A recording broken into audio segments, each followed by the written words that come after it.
In this video, you're going to continue adding styling to your website using Sass nesting. But before doing that, let's get introduced to another syntax that you can use in Sass. The extension we used for our style file is scss. There is another extension you can use which is called Sass. The difference between the two syntaxes is that in this one, you don't have to use curly braces and semicolons. So if I delete all of those,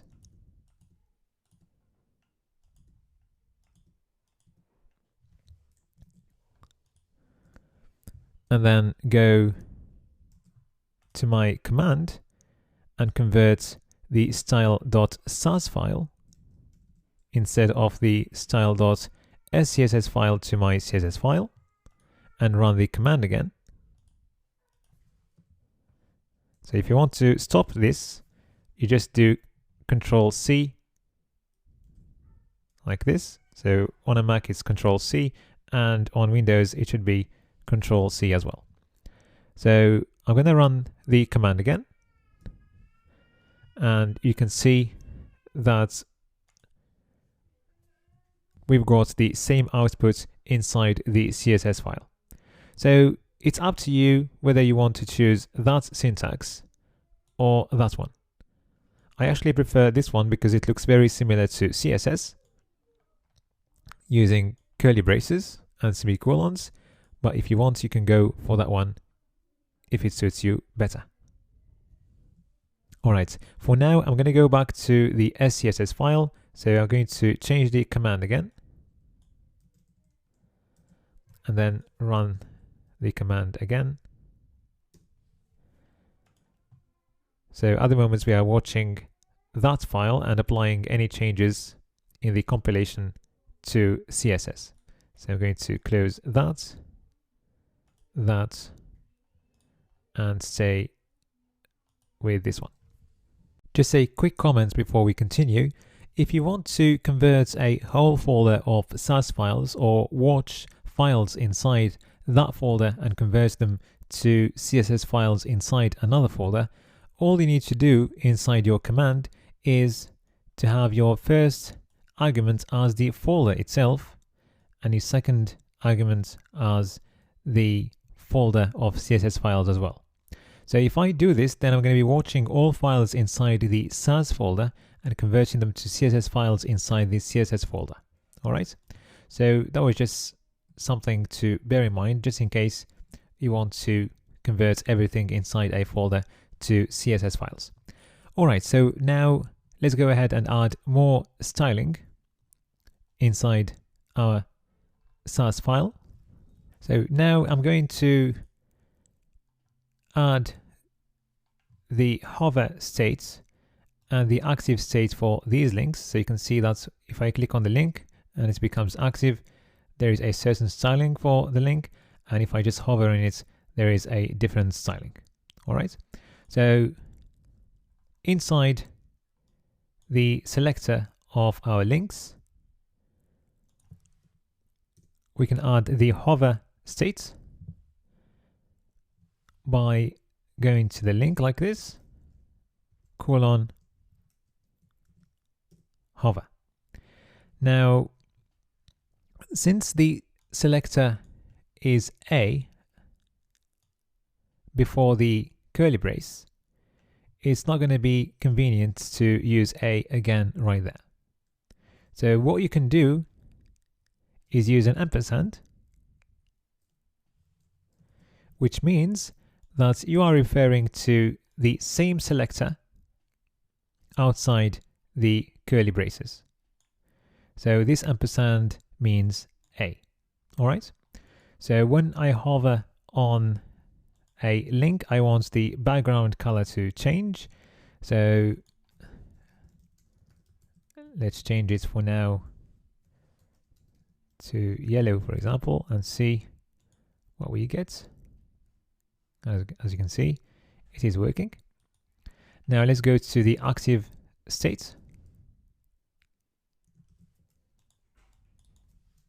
So again, I'm using the ampersand, and let's go for another color. So you can see that both of them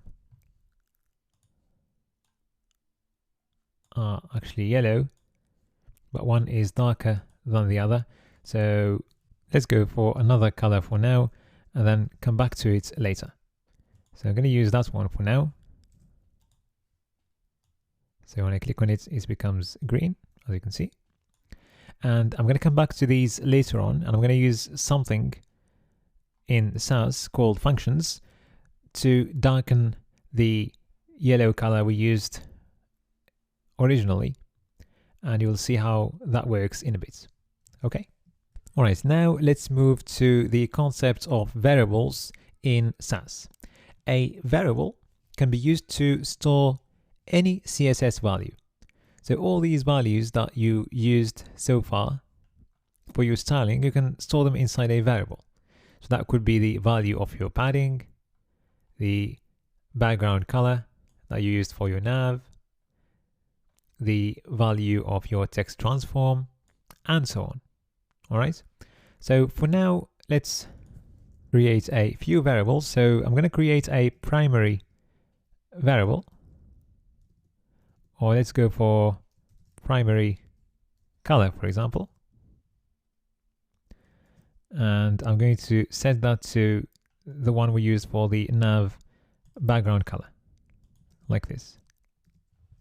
So the syntax is as following. I used a $sign just before the name of the variable, which you can choose. So you can put any name there, and then colon, then the value of the color that I want. So now I've got a variable where I stored a value. Now you can use that variable in your styling. So instead of writing the variable again, I can just use the name of the variable.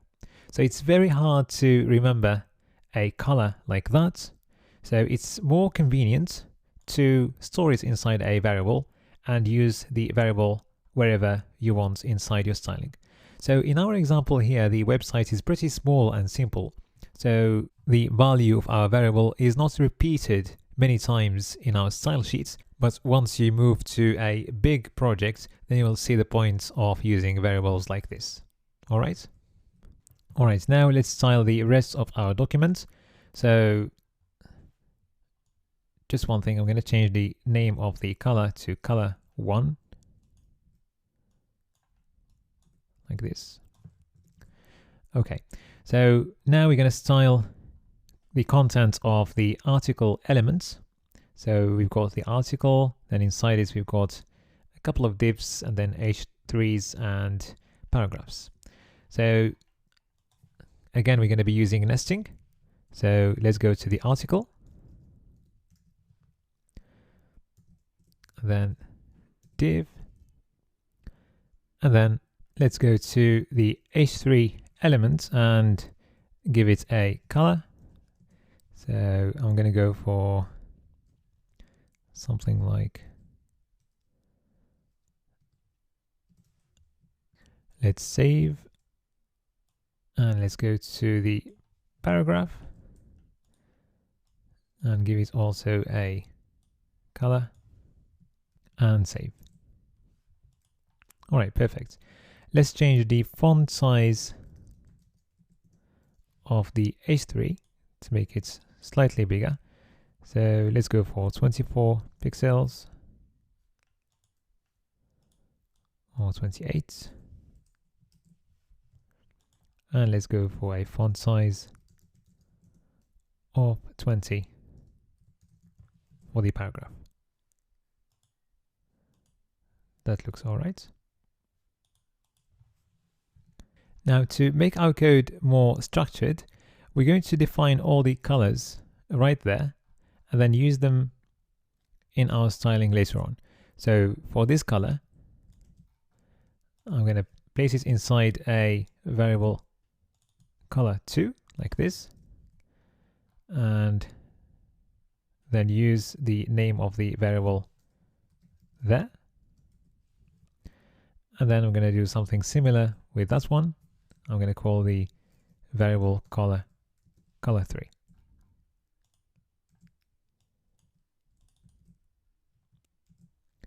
Let's make sure that everything is still working. It is. All right.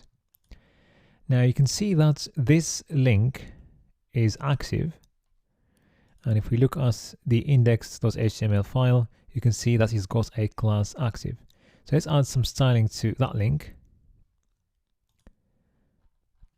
So we're going to go back to the nav, to the link, and then we're going to have another selector. So it's selecting the link of class active, which is different than that. So when you select the link of class active, you do something like this, a.active. But since we are inside the link selector, we're going to use an ampersand. So what I'm going to do, I'm going to change the color to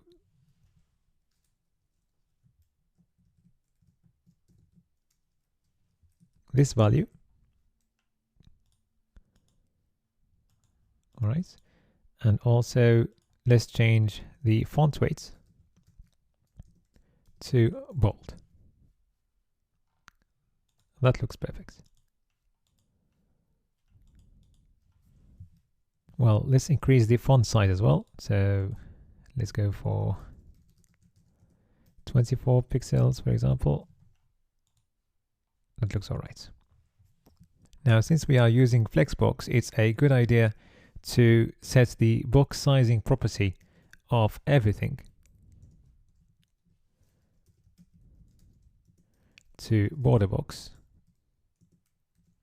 to make sure the dimensions of elements include things like padding.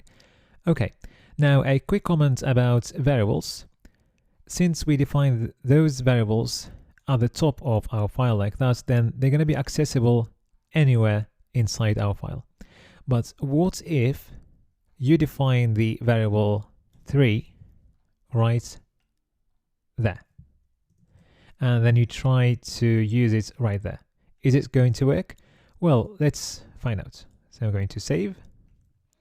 So let's check the color of the paragraph, or to see it clearly, let's change the value to red, for example, and see.